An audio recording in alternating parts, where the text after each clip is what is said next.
Hi అండి. ఎప్పుడు నిమ్మకాయ, చింతపండుతో పులిహోర కాకుండా ఇలా చుక్కకూరతో రైస్ చేసి పెట్టండి. పిల్లల లంచ్ బాక్స్‌లోకి కూడా బాగుంటుంది. ఈజీగా చేసుకోవచ్చు. ఈ రైస్ చేసుకోవడం కోసము ఒక మిక్సీ జార్ తీసుకొని, ఒక స్పూన్ సోంపు, ఒక స్పూన్ జీలకర్ర, 10 వెల్లుల్లి, 2 ఉల్లిగడ్డలు, 2 టమాటో మిక్సీ పట్టి పెట్టుకోవాలి. కాస్త ఆయిల్ వేసుకొని గిన్నెలో వాము, 2 లవంగా, చెక్క వేసి పచ్చిమిర్చి కూడా మిక్సీ పట్టి పెట్టుకోవాలి.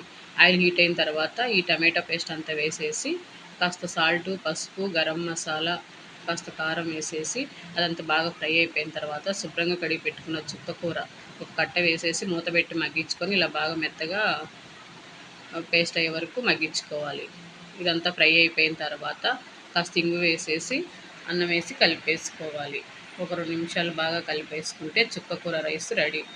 ఇది వేడివేడిగా తింటే చాలా బాగుంటుంది.